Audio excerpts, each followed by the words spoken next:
మీ personal interviews మరియు వ్యాపార ప్రకటనల కొరకు ఈ నెంబర్ని సంప్రదించండి. నమస్తే, వెల్కమ్ టు మనం జీవి. నేను బలి. ప్రస్తుతం నాతో పాటు స్టూడియోలో ఉన్నారు సీనియర్ జర్నలిస్ట్ లలిత్ కుమార్ గారు. వారితో మాట్లాడదాం. లలిత్ కుమార్ గారు నమస్కారం సార్. నమస్తే వల్లి.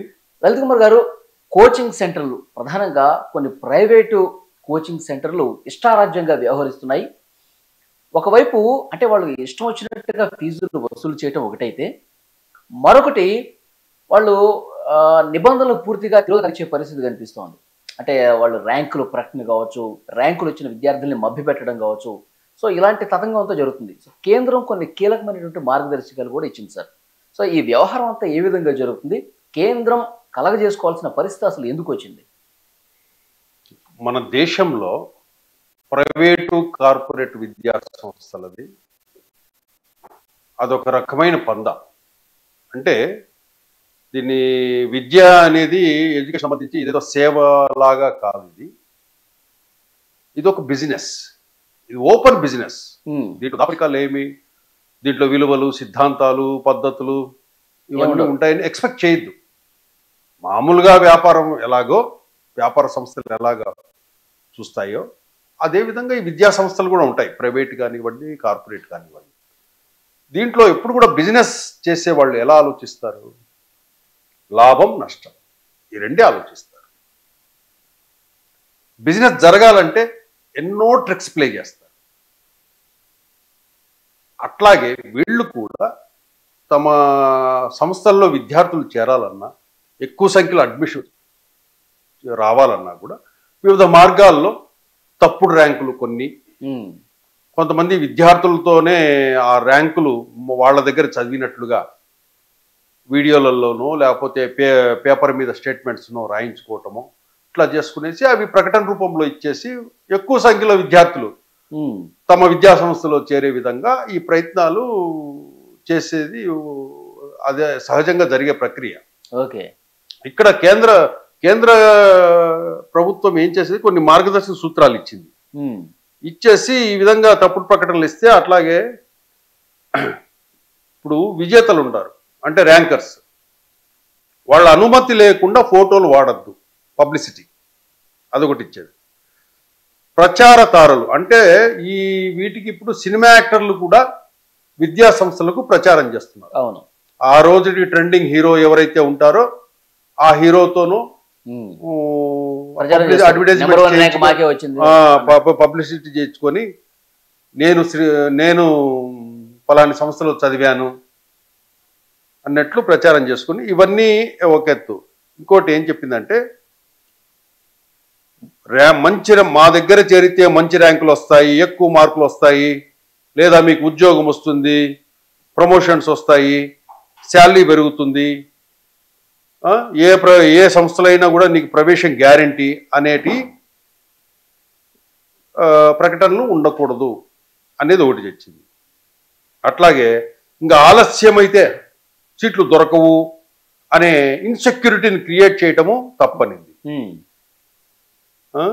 అలాగే అనుచిత వ్యాపార విధానాలు అనుసరించకూడదు, తప్పుదో పట్టించే ప్రకటనలు ఇవ్వకూడదు.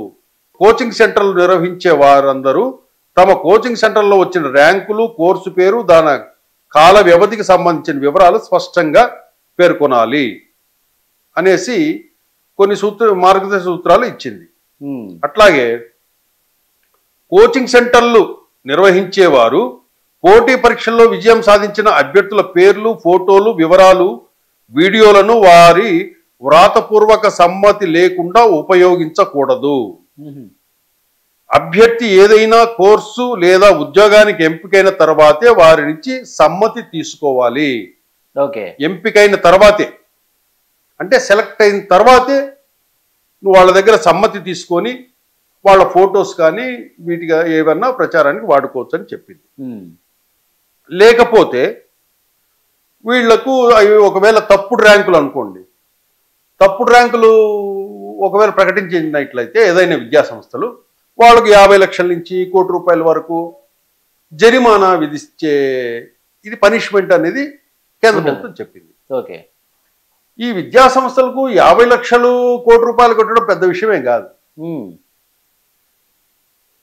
కేంద్ర ప్రభుత్వం అది సరే, ఆ శిక్ష, ఆ పనిష్మెంట్ సరైంది కాదు. ఇంకా కఠినమైన శిక్షలు పెట్టాల్సిన ఆవశ్యకత ఎంతైనా ఉంది. ఇంకొకటి సార్, కోచింగ్ సెంటర్లు ఇప్పుడు విద్యార్థులు కావచ్చు, వారి తల్లిదండ్రులు కావచ్చు, సో మీరు ఎక్కడైనా చదివినా కానీ మీకు మంచి ర్యాంక్ వచ్చింది కాబట్టి మీకు ఇంత డబ్బులు ఇస్తాము, మా దగ్గరే చదివినట్టుగా మేము ప్రచారం చేసుకుంటాం అని చెప్పి వాళ్ళతో మాట్లాడుకొని వాళ్ళు ఇచ్చే డబ్బుకి, ఇప్పుడు వాళ్ళు కొంతమంది పేద తల్లిదండ్రులు ఉంటారు, విద్యార్థులు ఉంటారు, కొంత డబ్బు కనిపించేసరికి సరే అని చెప్పి అనే అవకాశం కూడా ఉంది. సో అలాంటి పరిస్థితుల్లో ఏంటి, ఎట్లా సమ్మతం తీసుకునే వాళ్ళు, అది తప్పైనా సరే సమ్మతం తీసుకునే ప్రచారం చేసుకుంటారు కదా. ఇక్కడ ఎట్లాగా ఉండదంటే ఫస్ట్ ఇది వివిధ పద్ధతుల్లో ఉంటుందన్నమాట. ఓకే, ఇప్పుడు సపోజ్ ఒక విద్యా సంస్థలో స్కూల్ స్థాయి నుంచి ఏం చేస్తారంటే 10th క్లాస్ వరకు వీళ్ళని ఏం చేస్తారంటే టాపర్స్గా ఎవరైతే ఉంటారో ఆ పిల్లల్ని స్కూల్స్ నుంచి డేటా కలెక్ట్ చేస్తారు. వాళ్లకు ఈ కార్పొరేట్ సంస్థలు ఏం చేస్తాయంటే టెస్టులు కూడా కండక్ట్ చేస్తాయి. 2, 3, 4 టెస్టులు కండక్ట్ చేస్తాయి. కఠినంగా ఉన్న ప్రశ్నపత్రాలు ఇచ్చి వాళ్ళన్నిట్లోనూ సక్సెస్ అవుతూ వస్తారు ఆ స్టూడెంట్స్. అప్పుడు వీళ్ళు భవిష్యత్ ర్యాంకర్లు వీళ్ళే అని వీళ్ళకి తెలిసిపోతుంది. వీడిని జస్ట్ ట్రైనింగ్ ఇచ్చేసి మనం వదిలితే సింగిల్ డబుల్ డిజిట్లు ర్యాంకులు కొట్టచ్చు అనే ఉద్దేశంతో ఒక స్టూడెంట్కి ఏం చేస్తారంటే ₹1 కోటి నుంచి 50 లక్షల వరకు పేరెంట్స్కి విద్యాసంస్థలు ఆఫర్ చేస్తాయి ఎదురు. ఇదే ఈ మన హైదరాబాద్ కానీ, విజయవాడ కానీ, విశాఖపట్నం కానీ, తిరుపతి కానీ ఎక్కడున్నా కూడా. ఇంకో విషయం, కొన్ని విద్యాసంస్థలు దేశంలో వాళ్ళు ఎక్కడైతే ఉన్నా కూడా దేశవ్యాప్తంగా కూడా వీళ్లకు సంస్థల పెట్టుబడి ఎలా ఉంటుందంటే టాపర్స్ మీద 100 కోట్ల నుంచి 500 కోట్ల రూపాయలైనా పెట్టుబడి పెడతారు. టాపర్స్ కోసమే 100 నుంచి 500 కోట్ల రూపాయలైనా పెట్టుబడి పెడతారు. అంటే ఆ స్టూడెంట్ యొక్క పర్ఫార్మెన్స్ని బట్టి రేట్ పెరుగుతారు. కోటి అంటాడు, ₹1 కోటి ఇస్తామని పేరెంట్ దగ్గరికి వెళ్తారు. పేరెంట్ కూడా తీసుకుంటాడు. ₹1 కోటి ఇస్తారు, అబ్బాయికి ఫ్రీ కోచింగ్ ఇస్తారు, వాళ్ళ పిల్లలు ఎవరన్నా ఉన్నా కూడా వాళ్ళకి ఫ్రీ కోచింగ్, ఎవ్రీథింగ్ ఇస్తారు, ప్రొవైడ్ చేస్తారు వాళ్ళకి. కోటి వాళ్ళు కోటి ఇస్తా అంటూనే పక్కనే కాంపిటేటర్ ఉంటాడుగా, ₹1.5 కోటి అంటాడు. ₹1.5 కోటి అంటానే పేరెంట్ ఆగుతాడు. కోటి దగ్గర వాళ్ళకి చేర్పించాడు. ఇంకా ₹1.5 కోటి ఆఫర్ వచ్చిందంటే 2 కోట్లు అంటారు వీళ్ళు.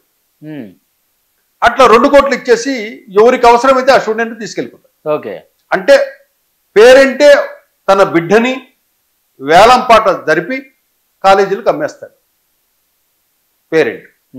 ఇక్కడ మనం విద్యా సంస్థలనే తప్పు పడతాం కానీ పేరెంట్ది కూడా, పేరెంట్స్ ఏమి సామాన్యులు కాదు. ఇక్కడ వీళ్ళు కూడా వాళ్ళను వ్యాపార రీత్యానే వాళ్ళ పిల్లల్ని వేలంపాట్లో పాడేసి ఆ డబ్బుకి ఇచ్చేస్తారు. ఈ టాపర్స్ అందరినీ దేశవ్యాప్తంగా 100 మంది నా దగ్గర, 100 మంది వాళ్ళ దగ్గర, 100 మంది వాళ్ళ దగ్గర, వీళ్ళ ఇన్వెస్ట్మెంట్ పెట్టుబడి 100 నుంచి 500 కోట్ల రూపాయలు.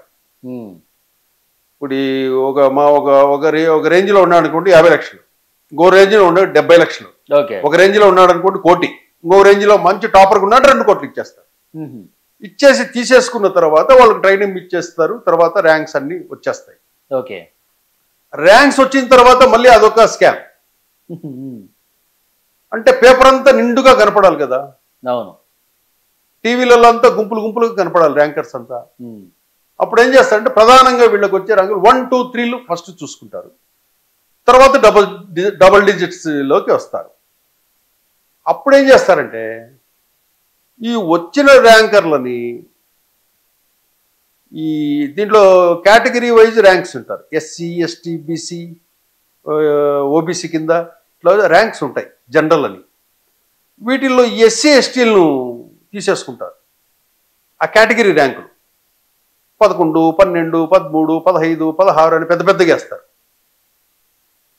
ఇవే ర్యాంకులను జస్ట్ ఫోటోలు అవే ఉంటాయి, పేర్లు మారుస్తారు. మళ్ళీ ఆ ఫోటోలో ఫస్ట్ ఒక పేజీలో ఉన్న పిల్లలే మళ్ళీ సెకండ్ పేజీలో వాళ్ళనే తిప్పి పేర్లు మార్చుంటారు ఫోటోలు. మీకు పేపర్ నిండా 100 మంది ఉన్నారనుకో, 100 మంది ఎవరు చూడవు, నువ్వు ఫస్ట్ ఎవరికి ఇన్ని ర్యాంకులు ఇన్ని సీట్లు అని చూస్తావు అంతే. అవును, ఇదొక మాయాజాలం. అంటే ఇప్పుడు ఈ కేంద్ర ప్రభుత్వం ఇచ్చిన పనిష్మెంట్ ఏదైతే ఉందో 50 లక్షలు కోటి రూపాయలు అనేది కూడా అది వాళ్ళకు వెరీ నెగ్లిజిబుల్ అమౌంట్. ముందుగానే కట్టేస్తారు కావాలంటే అడ్వాన్స్. మేము ఈ తప్పులు చేస్తాం కాబట్టి మాకు 1,00,000 కోటి రూపాయలు ఫైన్ వేస్తావు కదా, మేము ఎట్లాగో చేసేది తప్పులే కాబట్టి అది అడ్వాన్స్ గా ఉంచుకొని కూడా ఇచ్చేస్తారు గవర్నమెంట్ కి. ఇది వీళ్ళు చేసేది ఏంటంటే రాజద్రోహంతో సమానం. అంటే తప్పుడు ర్యాంకులతో దేశంలో ఉండే తల్లిదండ్రులని, విద్యార్థులని, టీచర్లని మీరు మోసం చేస్తున్నట్లే. తప్పుడు ర్యాంకుల ప్రకటనలతో అంతేనా, దేశ ద్రోహం కింద లెక్క వస్తుంది సార్. ఇప్పుడు తప్పుడు ప్రకటనలు అని చెప్పి వింటున్నాం మనం. మీడియా సంస్థలు కూడా ఇప్పుడు 100 మంది టాపర్స్ ఉన్నారనుకోండి, 100 మంది టాపర్స్ వాళ్ళ పేర్లతో సహా, ఫోటోలతో సహా, హాల్ టికెట్ నెంబర్తో సహా ఇస్తారు. కానీ అది సరిగ్గా ఉందా లేదా, ఈ హాల్ టికెట్ నెంబర్కి ఈ పేరే వస్తుందా, ఈ పర్సన్ పేరుతో ఈ ర్యాంకే వచ్చిందా, ఇది క్రాస్ చెక్ చేయాల్సినటువంటి పరిస్థితి ఉందా ప్రస్తుతం? మీడియా సంస్థలు ఆ బాధ్యత తీసుకుంటున్నాయా? ఈ పాపంలో ఈ దీంట్లో మీడియాది కూడా పాత్ర ఉంది. ఒక 15-20 సంవత్సరాల క్రితం ఒక ర్యాంకరు ఫోటో కానీ ఏదైనా పేపర్లో వేయాలంటే ఒక ప్రకటన ఇస్తే చెక్ చేసేవాళ్ళు. స్టూడెంట్ హాల్ టికెట్ నంబరు, స్టూడెంట్ని కూడా చూసేవాళ్ళు, స్టూడెంట్తో మాట్లాడేవాళ్ళు, అప్పుడు ప్రకటన వేసేవాళ్ళు. రాను రాను రాను ఎప్పుడైతే విద్యా సంస్థలు ఆర్థికంగా ఇదయ్యాయో డబ్బులు వెదజల్లడం మొదలుపెట్టాయి. అప్పుడు ప్రముఖ దినపత్రికలు సైతం, ప్రముఖ టీవీ ఛానళ్ళు సైతం, ఒకటని కాదు దేశవ్యాప్తంగా వాళ్ళు ఏది ఇస్తే అదే ప్రకటన విద్యా సంస్థలు వేసేస్తాయి. 1 కోటి రూపాయలు, 2 కోట్లు, 3 కోట్లు, 5 కోట్లు యాడ్. దీంట్లో మాకు డబ్బు వస్తే చాలు, నథింగ్ బట్ వాడు ప్రకటన ఇస్తున్నాడంటే డబ్బు ఇస్తున్నట్లే లెక్క. వీళ్ళకి తెలుసు అది తప్పుడు ర్యాంకులు అన్నీ తెలుసు. కానీ తప్పుడు ర్యాంక్ అంటే కనుక అడ్వర్టైజ్మెంట్ ఇవ్వరు కదా, నాకు ఆ అడ్వర్టైజ్మెంట్ రెవెన్యూ రాదు కదా అనే ఉద్దేశంతో వీళ్ళు కూడా ఒక 20 సంవత్సరాలుగా కళ్ళు మూసుకొని ఇష్టం వచ్చినట్టు ప్రకటనలు వేస్తున్నారు. దీంట్లో వీరు బాధ్యులే. అంటే మీడియా చేసేది కూడా తప్పే. కొన్ని కోట్ల మంది తల్లిదండ్రులు, విద్యార్థులు, మొత్తం సమాజం మొత్తం మీ పేపర్ చూస్తుంది, మీ టీవీలు చూస్తాయి. వాళ్ళు ఇచ్చిన ర్యాంకులు తప్పుడని తెలిసి చెక్ చేసుకోకుండా మీరు ప్రచురిస్తున్నారంటే ఆ పాపంలో మీకు భాగం ఉంది. ఇది సామాన్యమైన విషయం కాదు, దీనికి దేశద్రోహం సెక్షన్లే ఉండాలి. ఇంకొకటి, ఇప్పటి వరకు ఉన్న సెక్షన్స్ ప్రకారం విద్యా సంస్థల యాజమాన్యాలందరూ తప్పించుకుంటారు, బాధ్యుని చేయరు. అంటే నేను చెప్పేటి కేంద్ర మార్గదర్శక సూత్రాల్లో మార్పులు చేయాల్సిన అవసరం ఉంది. యజమానిని బాధ్యుని చేయాలి.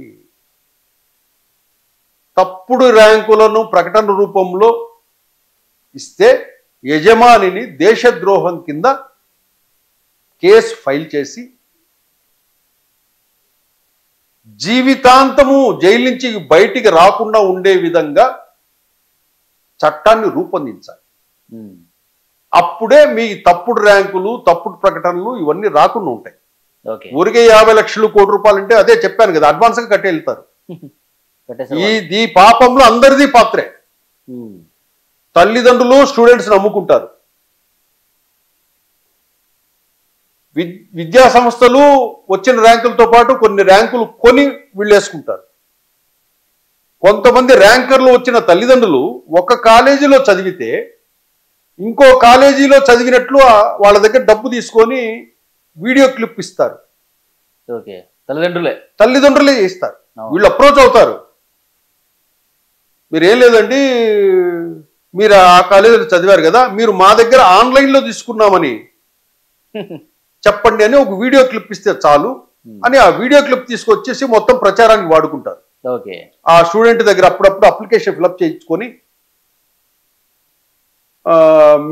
మీ దాంట్లో ఆన్లైన్ నేను జాయిన్ అవుతున్నాను అన్నట్లు రాసి సిగ్నేచర్ చేసేసి అదొకటి మా దగ్గర ఆన్లైన్ స్టూడెంట్ అని వీళ్ళ దగ్గర డాక్యుమెంట్ పెట్టుకొని డేట్ కూడా 6 నెలలు సంవత్సరం ముందు వేసేసుకొని ఏమి ఒక వీడియో క్లిప్ ఇచ్చి ఓకే మనం తీరా చూస్తే టీవీలలో ఆ కాలేజీలో చదివినట్లు ఆ అమ్మాయి చెప్తుంది, ఈ కాలేజీలో చదివినట్లు ఈ అమ్మాయి మళ్ళీ టీవీలో కనపడుతుంటుంది.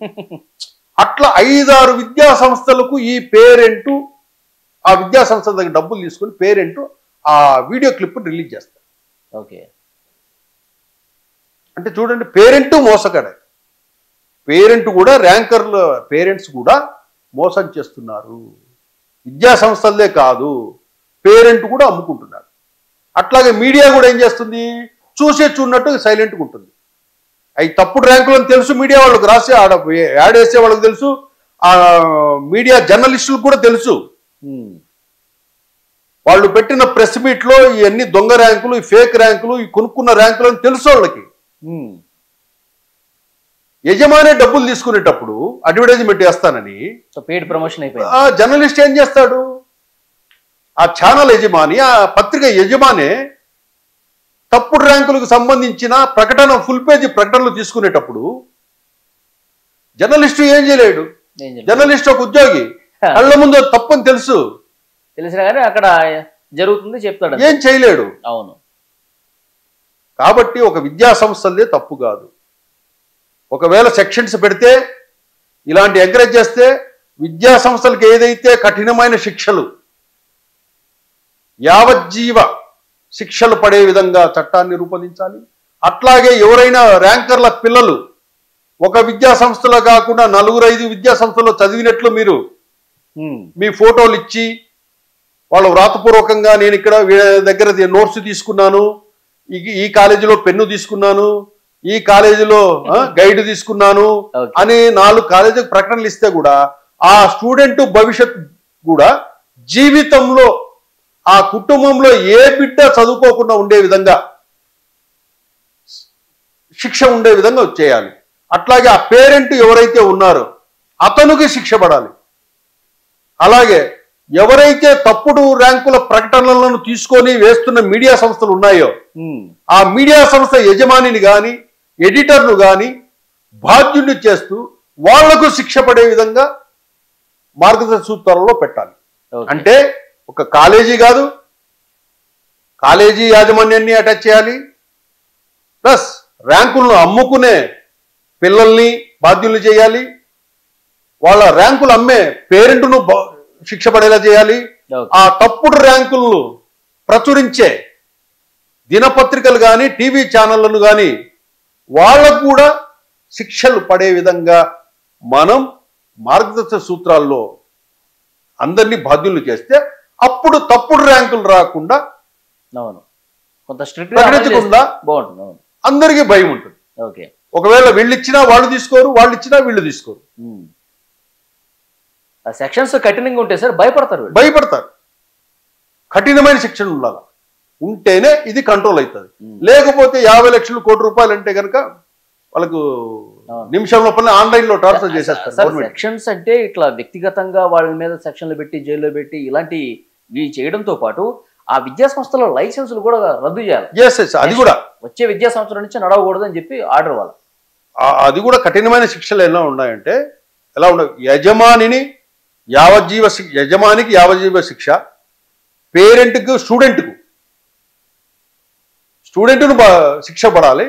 ఎవరైతే పత్రిక యాజమాన్యం, టీవీ ఛానల్ యాజమాన్యాలు ఎవరైతే తప్పుడు ర్యాంకుల ప్రకటనలు వేస్తున్నాయో వాళ్ళని కూడా ఆ విధంగానే శిక్ష వేసేయాలి. యజమానికే వేయాలి, ఉద్యోగులకు కాదు వేయాల్సింది మనం, యజమానికి. అలాగే ఏదైతే విద్యా సంస్థలు ఈ విధంగా తప్పుడు ర్యాంకులు చేసిందో కంప్లీట్ ఆ విద్యా సంస్థల్లో చదివే వాళ్ళకందరికి కూడా ఆ విద్యా సంస్థల గుర్తింపులు అన్నిటినీ దేశవ్యాప్తంగా ఇట స్టేట్ బోర్డులో కానివ్వండి, సెంట్రల్ బోర్డులో కానివ్వండి, వాళ్ళకి ఇచ్చిన రికగ్నేషన్స్ ఇమ్మీడియట్ గా క్యాన్సిల్ చేసే విధంగా చర్యలు తీసుకోకపోతే మనం ఈ ప్రయత్నాలు, ఈ మార్గదర్శక సూత్రాలు ఇవన్నీ దానికి విలువ ఉండదు. రాసుకోవడానికి, ఊరికే చూసుకోవడానికి ఉపయోగపడుతుంది తప్పితే ఎటువంటి లాభము ఉండదు. అవును.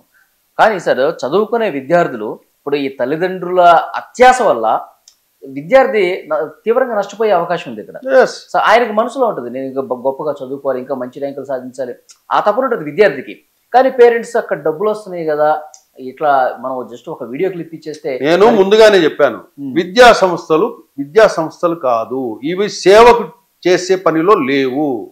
Pure business.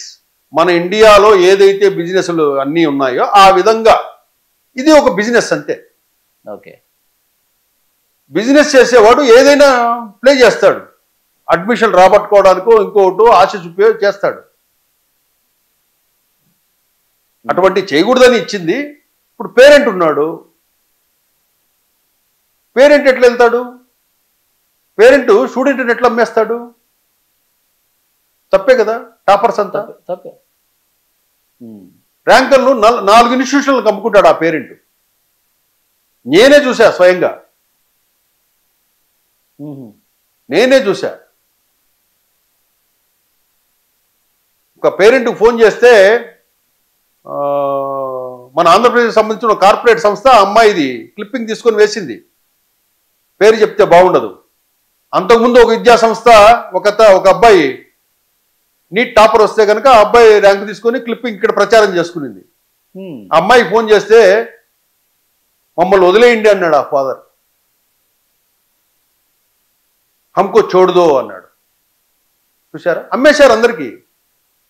డబ్బులు ఇచ్చేసి ఒక కాలేజీలో చదివితే 4 కాలేజీలు చదివితే 4కి ఇచ్చేస్తారు. నేను ఈ కాలేజీలో నోట్స్ తీసుకున్నాను, ఈ కాలేజీలో ఆన్లైన్లో తీసుకున్నాను, ఈ కాలేజీలో వీడియోలు తీసుకున్నాను అని ఇచ్చేస్తుంది ఆ అమ్మాయి. అమ్మేస్తారు. స్టూడెంట్ ఏమి ఇక్కడ ఏం శుద్ధమైన వాడేం కాదు. ఇక్కడ తెలుసు స్టూడెంట్ అనుకుంటాం. నువ్వు పేరెంట్ ఏం శుద్ధమైన వాడేం కాదు. ఇక్కడ మన ఊరి కాలేజీ వాళ్ళు అంటాం. పేరెంట్స్ ఆ విధంగా ఉన్నారు కాబట్టి కాలేజీ వాళ్ళు ఆ విధంగా ఉన్నారు. నీకు నవంబర్లోనే మీ ఇంటి దగ్గరికి అడ్మిషన్కి వచ్చేటప్పుడు ఇప్పుడే ఎందుకు వస్తున్నావు అడ్మిషన్ కొన్ని అడిగే పేరెంట్ ఎవడన్నా ఉన్నాడా? నువ్వు ఇప్పుడు చేరితే కనుక నీకు ఇంత ఫీజు కన్సెషన్ ఇస్తా అంటే టక్కనే అడ్మిషన్ అప్పుడు ఇస్తాను నవంబర్లో. నువ్వు జరిపించాల్సింది ఎప్పుడు? జూన్లో. వీళ్ళు బిజినెస్ కోసము ఇంత ఇప్పుడు చేరితే కనుక ఇంత ఫీజు అంటారు. నువ్వు ఎందుకు చేరుతున్నావు నవంబర్లోనే? ఇట్లాంటివి చాలా ఉన్నాయి. అందరూ ఇక్కడ మిస్టేకే. అందరూ మోసమే చేసేది. సమాజాన్ని అందరూ కలిసి మోసమే చేసేది. కాబట్టి ఏది జరిగినా ముగ్గురుకి పనిష్మెంట్ ఉండాలి. అవును, పూర్తి బాధ్యత వహించాలి. ముగ్గురు కూడా వహించాలి. శిక్షార్హులే. అంతే. ఆ విధంగా కఠినమైన శిక్షలు ఉంటేనే ఇది పెట్టండి. లేకపోతే వదిలేదు. 50 లక్షలు కోటి అంటే కనుక వెరీ నార్మల్. వీళ్ళకి వెరీ సింపుల్. ఇది జరిమానా అంటే వాళ్ళు ఇంకా నవ్వుతూ ఇచ్చేస్తా ఉంటారు. ముందుగా ఇస్తా ఉంటారు. పెరిగిపోయే ఛాన్స్ ఉంది సార్. ఇప్పుడు నీకు ముందుగానే అడ్వాన్స్ ఇస్తాడు. నేను అలాగూ చేసే తప్పండి, 50 లక్షలు కోటి ఉంచండి అని ముందుగా ఇచ్చేస్తాడు. అట్లా ఎడ్యుకేషన్ సిస్టములో దీంట్లో అందరి పాత్ర ఉంది. కాలేజీ ఒకటే కాదు, కాలేజీ వాళ్ళు, పేరెంట్స్, మీడియా, ముగ్గురున్నారు. ఈ ముగ్గురు సమాజాన్ని, కోట్ల మంది తల్లిదండ్రులను మోసపోతున్నారు వీళ్ళు చేసే పనుల వల్ల. కోట్ల మంది తల్లిదండ్రులు దాదాపు దేశవ్యాప్తంగా, మన తెలుగు ఇదే నేను చెప్పడం లేదు, దేశవ్యాప్తంగా. ఓకే సార్, ఇప్పుడు ఈ ర్యాంకుల మాఫియా ఈ విధంగా ఉంది.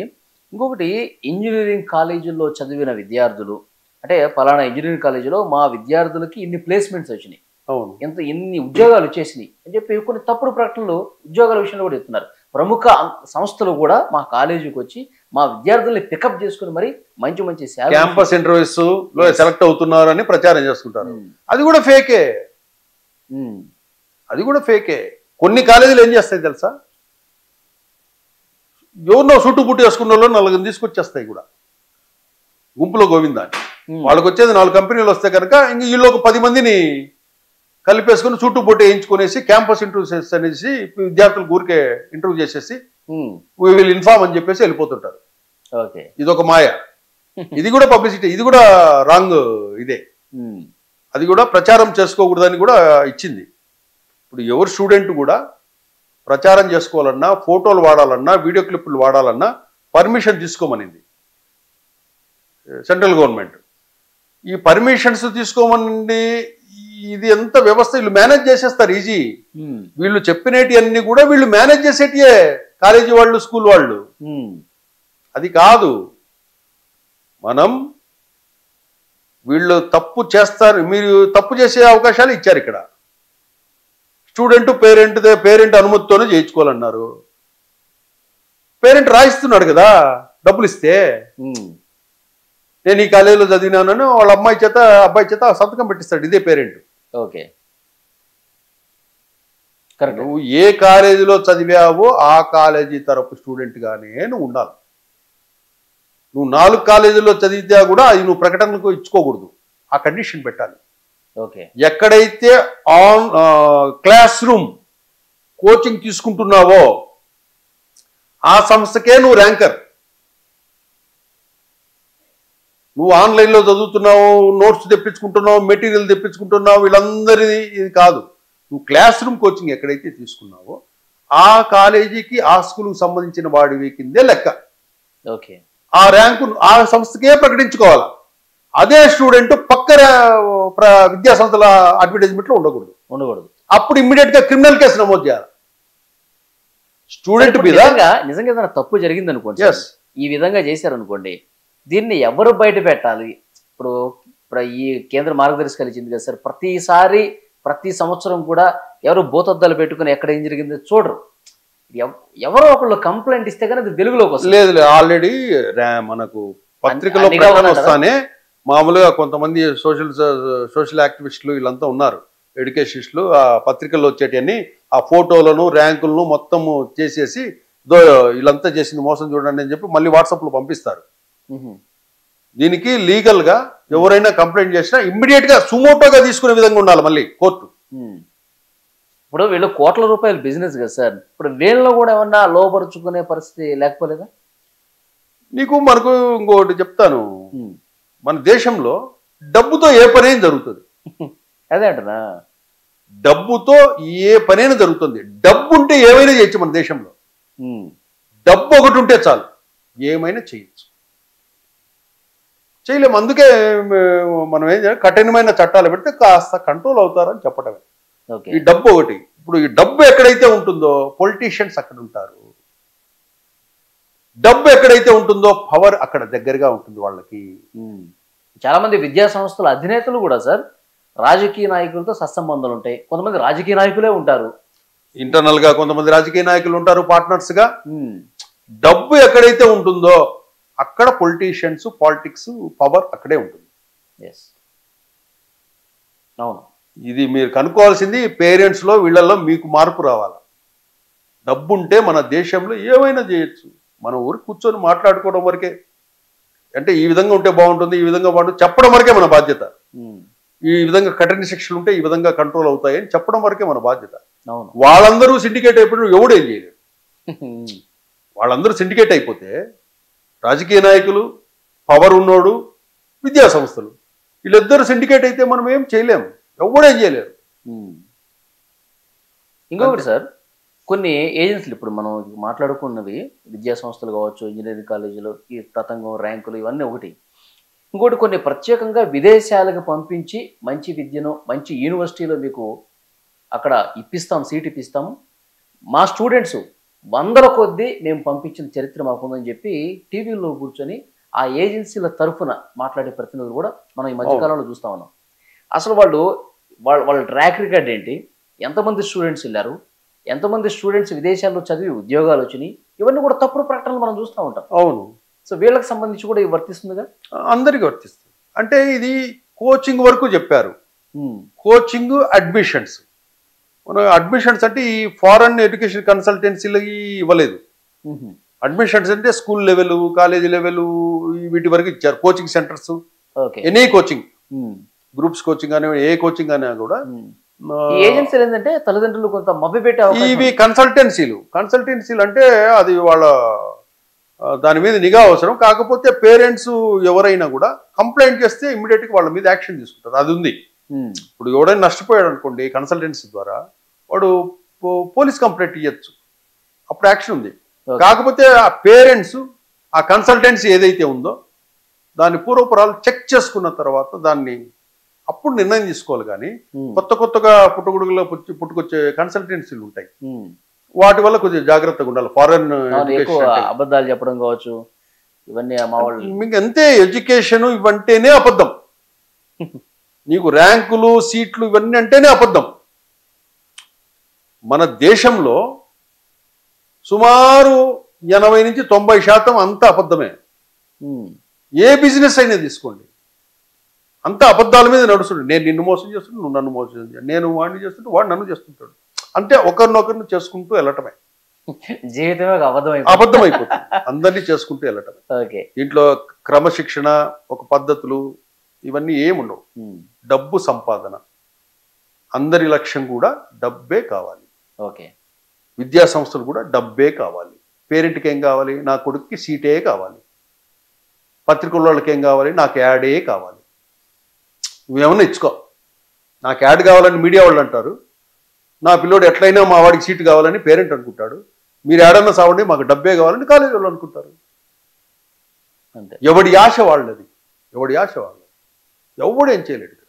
మనం ఊరికే ఈ విధంగా ఉంటే బాగుంటుంది, ఈ విధంగా కఠినమైన చట్టాలు ఉండాలి, ఉంటే మ్యాక్సిమం తగ్గుతుందని మాత్రం మనం చెప్పాలి. చూద్దాం సార్, కేంద్రం మార్గదర్శకాలు ఏ మేరకు పాటిస్తారు.